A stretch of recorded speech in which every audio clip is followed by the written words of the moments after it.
Olá, estamos iniciando mais uma edição do Consumidor em Pauta, um programa com a realização da TVE.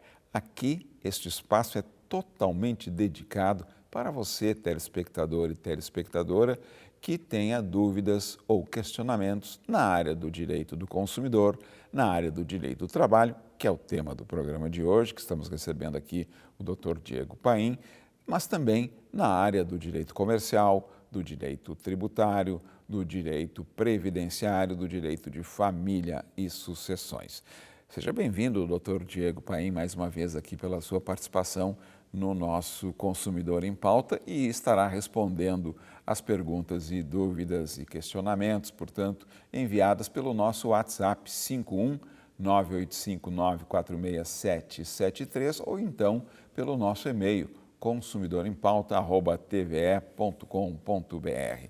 A primeira pergunta, doutor Diego, é do nosso telespectador Carlos, de Porto Alegre. E ele relata e também coloca o seu questionamento, dizendo o seguinte: entrei de férias há 10 dias e tive que fazer uma cirurgia de urgência, só que o médico me deu 60 dias de afastamento. Posso cancelar o restante das férias e tirar os 20 dias faltantes? O que devo fazer perante a empresa? Pergunta o Carlos. Muito bem, vamos responder o senhor Carlos. Antes de eu só fazer aqui uma saudação inicial, Claro, é sempre um grande prazer participar aqui do programa, e eu faço uma saudação a todos os trabalhadores e trabalhadoras que assistem aqui a TV Educativa dos Gaúchos e mandam as perguntas para que a gente possa responder, cumprindo aqui esse trabalho de público, né? Com certeza. Então, é muito prazeroso estar aqui e respondendo. O Carlos, neste caso, quando você está de férias e tem uma incapacidade no meio do seu período de férias, a legislação trabalhista e a legislação previdenciária prevêem que, nesta hipótese, Carlos, as férias não serão suspensas. Então, o que vai acontecer no seu caso? Você vai continuar gozando do seu período de férias, e quando terminar lá os 30 dias de férias, você se reapresenta na empresa e entrega esse atestado de 60 dias. Então, pelas minhas contas, ainda vai faltar 40 dias de afastamento. Então, como é que vai funcionar? Você vai retornar de férias, entrega o atestado. Os primeiros 15 dias de afastamento do retorno das férias, a empresa vai lhe pagar pelo afastamento por incapacidade.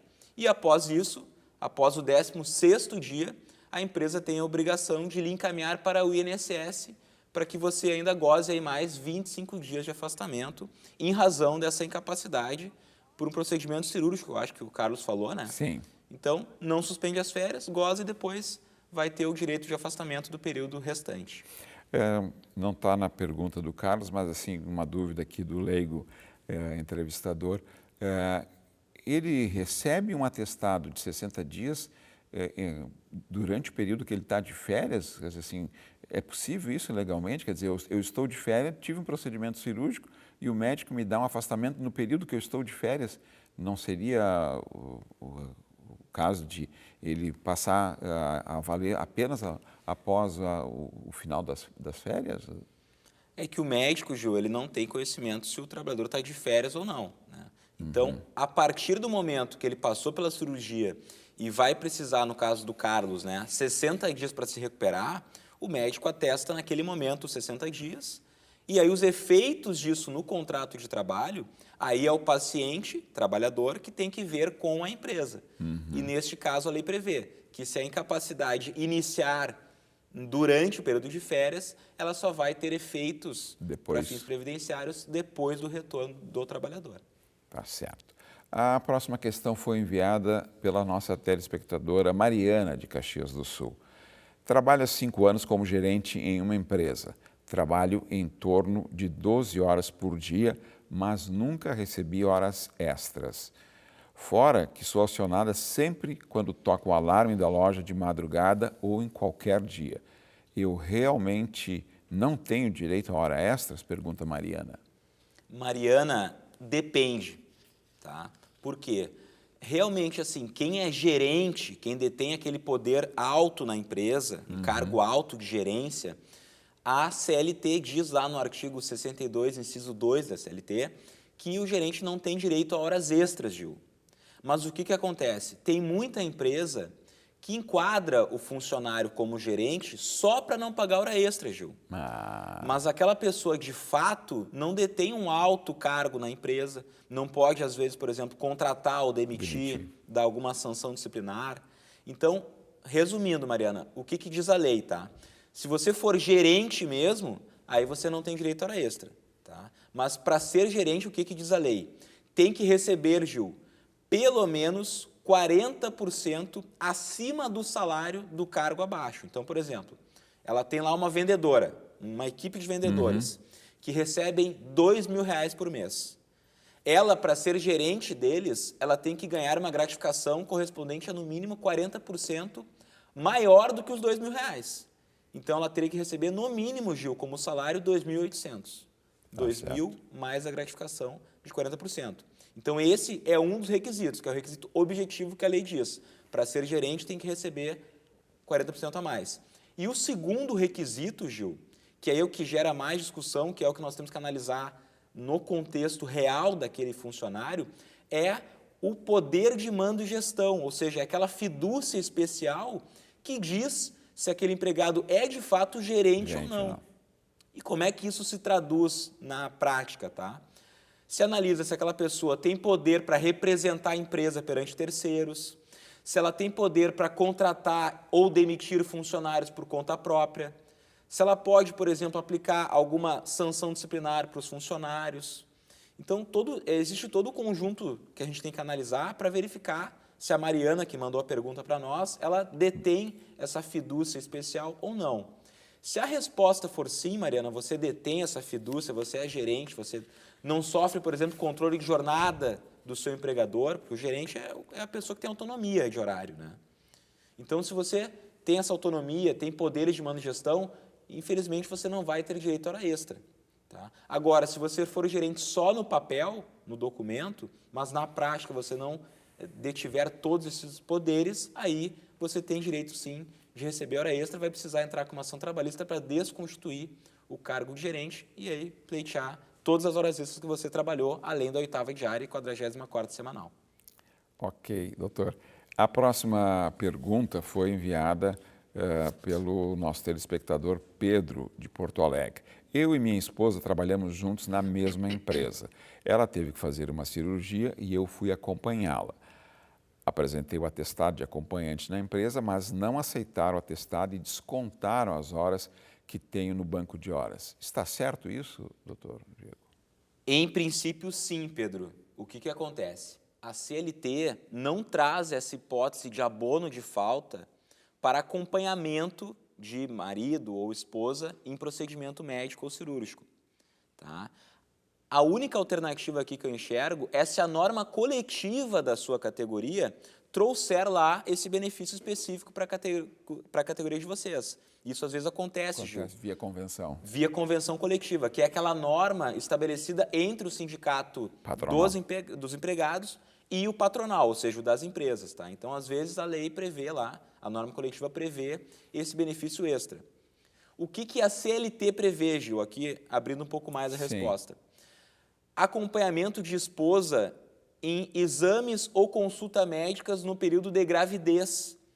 O empregado, o homem, né, ou companheiro, ou companheira até de uma trabalhadora grávida, ele vai ter direito de 6 dias, né, períodos, que ele possa acompanhar a esposa no período de gravidez. Então, até 6 consultas médicas, ele tem direito de acompanhar sem ter desconto no seu salário.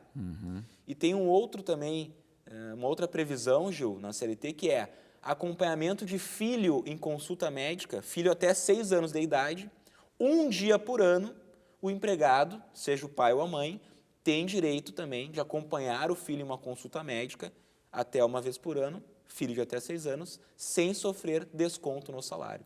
Então, essas são as hipóteses que traz a CLT, lembrando que a norma coletiva das categorias pode trazer algum benefício a mais. O senhor citou, por exemplo, de o marido, por exemplo, ter direito a ser acompanhante nas consultas 6 horas, né? E no caso do parto também, ele está previsto isso? Ele tem, além das 6 horas, alguma hora para poder acompanhar parto? Por exemplo, a esposa, o nenê, o filho nasceu às 2 horas da tarde, então ele tem que chegar no hospital de manhã e ficar acompanhando. Tem esse direito, além das horas de consulta? Gil, a CLT não traz especificamente o dia do parto, tá? Sim. Ali prevê até 6 consultas médicas ou exames complementares durante o período de gravidez. Mas lembrando que existe a licença maternidade e a licença paternidade. Que elas começam no parto. Tá. Então, o pai, via de regra, tem 5 dias de licença paternidade, o que eu acho muito pouco. Correto. Né, Gil? Também acho muito concordo. pouco. Se a empresa faz parte do programa Empresa Cidadã, esse período automaticamente já aumenta para 20 dias. Ainda é pouco, mas já é melhor do que 5. E a mãe, via de regra, também tem os 120 dias de licença maternidade a partir do parto, via de regra. A próxima questão é enviada pela nossa telespectadora Ana Paula, de Pelotas. Estou grávida e a empresa está me pressionando para pedir demissão, pois estão dizendo que não estou produzindo mais como antes, por mais que eu me esforce. Minha gravidez é de risco. O que devo fazer? Tenho algum tipo de estabilidade no emprego? Tem sim, com certeza tem. A lei trabalhista prevê que a gestante ela tem uma estabilidade no emprego, Gil, que vai desde a descoberta da gravidez até 5 meses após o parto, após o nascimento do bebê. Então, ainda tem 5 meses após de estabilidade. Então, isso que a empresa está fazendo contigo, é a Ana Paula, né, que mandou a pergunta, é um completo absurdo, Ana Paula. A empresa não pode lhe forçar a pedir demissão e lhe obrigar a fazer todas as funções que a empresa entende devidas. Por quê?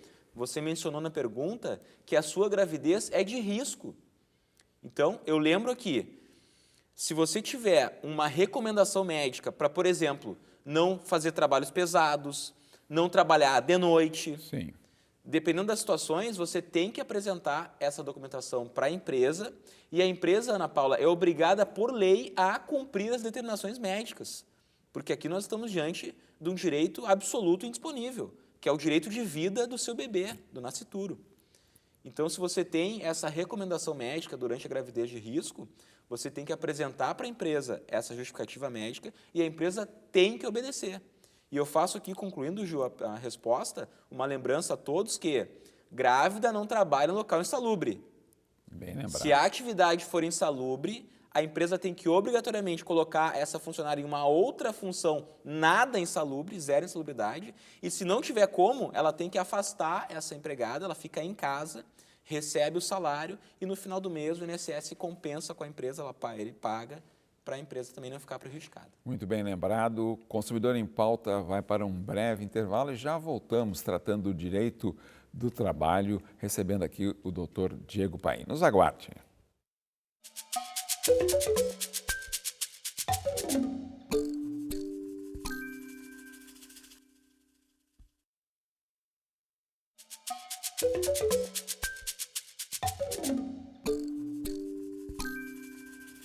Estamos de volta com o Consumidor em Pauta, um programa com a realização da TVE.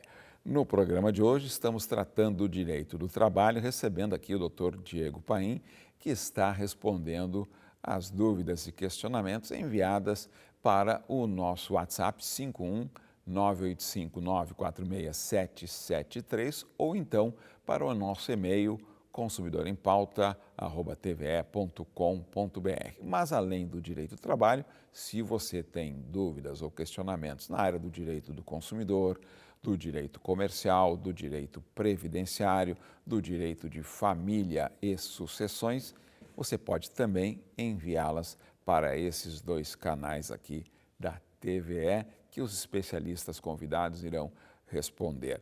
A próxima pergunta é do nosso telespectador José Roberto de Porto Alegre. Ele pergunta, doutor Diego, e relata o seguinte: fui contratado como MEI, mas tenho que cumprir o horário dentro da empresa e tenho que obedecer todas as ordens que minha gerente me passa e me cobra. Isso não configura vínculo empregatício? Pergunta o José Roberto. Configura, né, Gil? Parece. É aquela velha história.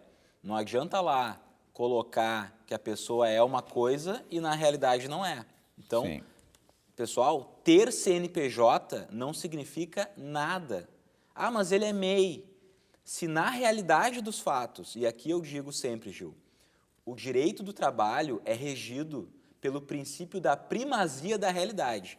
Ou seja, o que vale, ao fim e ao cabo, é a realidade prática e não o documento formal.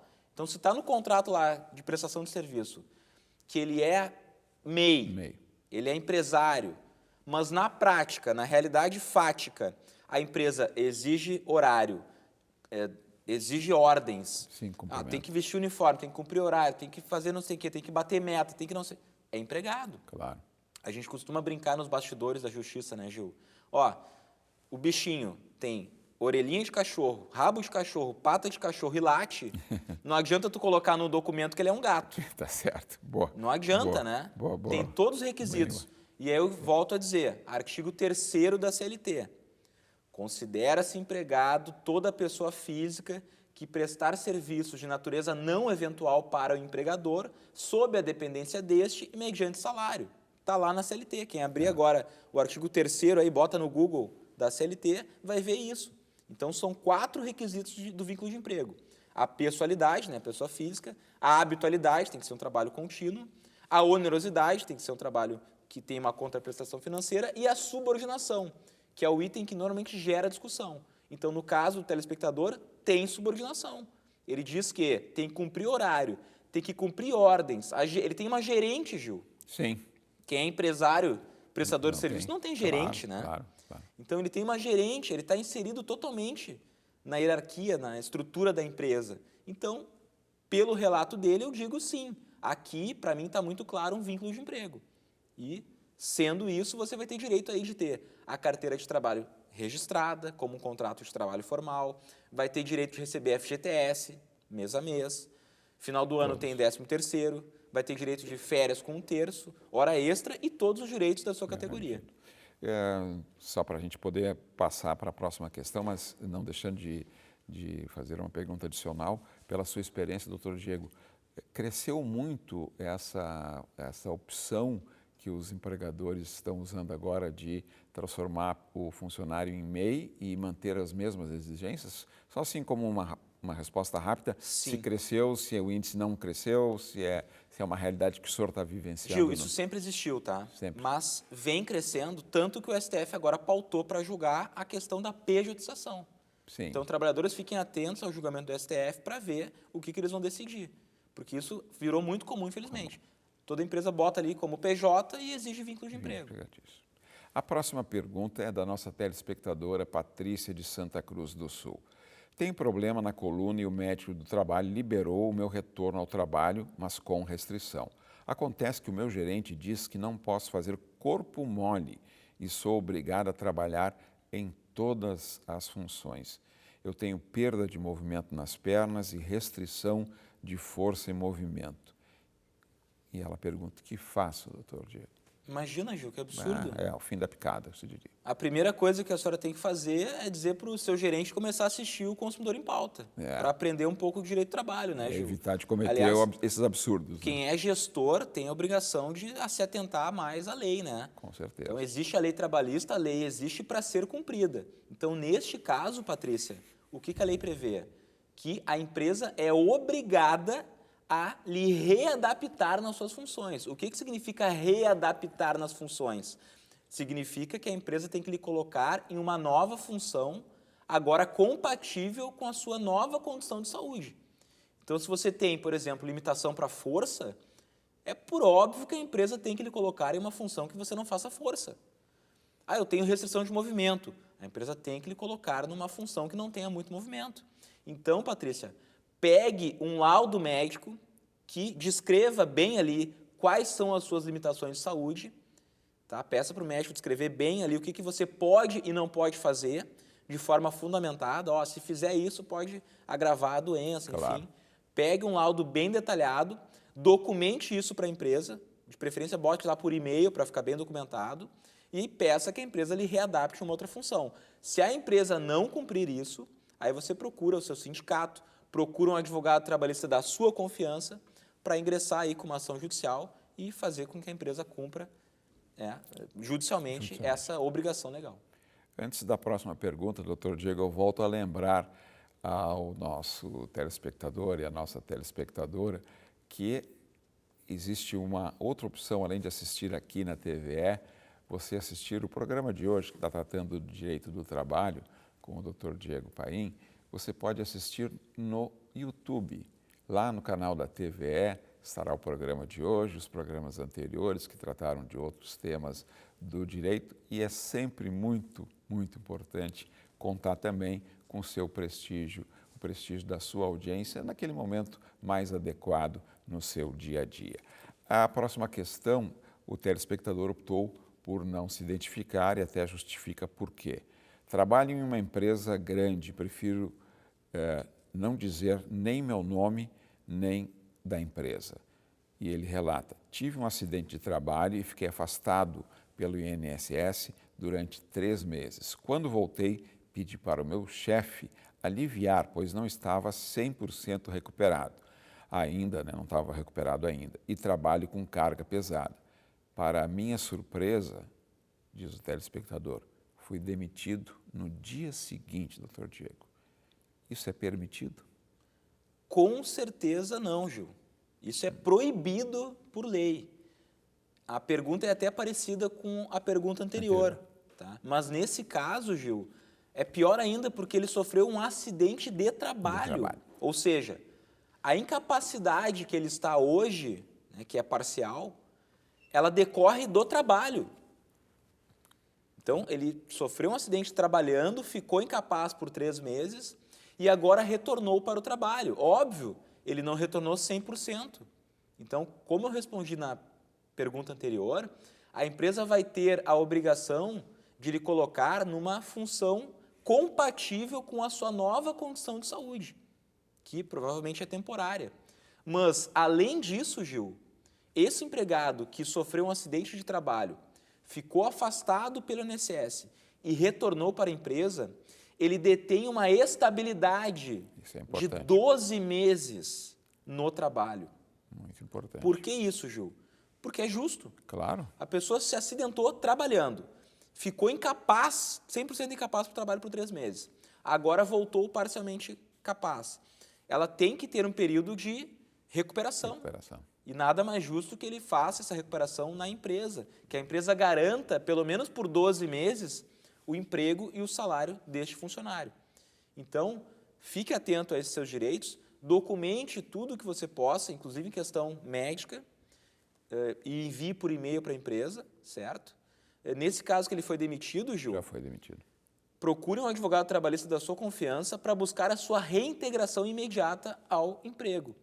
E se ela for desaconselhável, Gil, se já tiver gerado um atrito muito grande que justifique a não mais manutenção daquele contrato de trabalho, igual, Gil, ele vai ter direito à indenização desses 12 meses de salário, do período.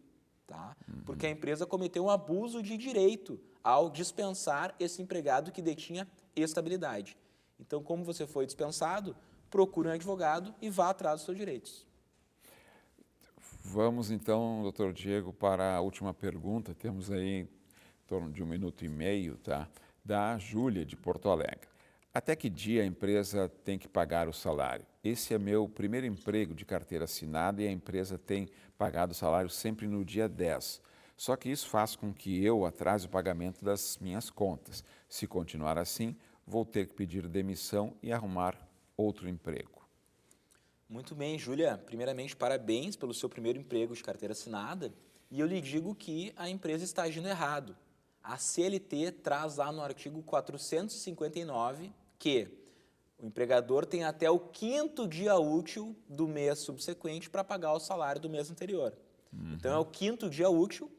Sábado conta? Conta, Gil. Sábado conta como dia útil. Só não vai contar domingo e feriado. Então, normalmente o 5º dia útil cai entre o dia 5 e o dia 7 de cada mês. A empresa pagar sempre no dia 10 está errado E se é uma prática reiterada, justifica, inclusive, Gil, ela tem direito a uma rescisão indireta, ou seja, rescindir o contrato por culpa da empresa e a empresa tem que indenizar todas as verbas rescisórias para a dona Júlia. Perfeito. Doutor Diego Paim, mais uma vez, muito obrigado pelas suas contribuições aqui ao Consumidor em Pauta, os nossos telespectadores e telespectadoras da TVE, pelo prestígio da audiência e contamos com a mesma na próxima edição do Consumidor em Pauta. Até lá!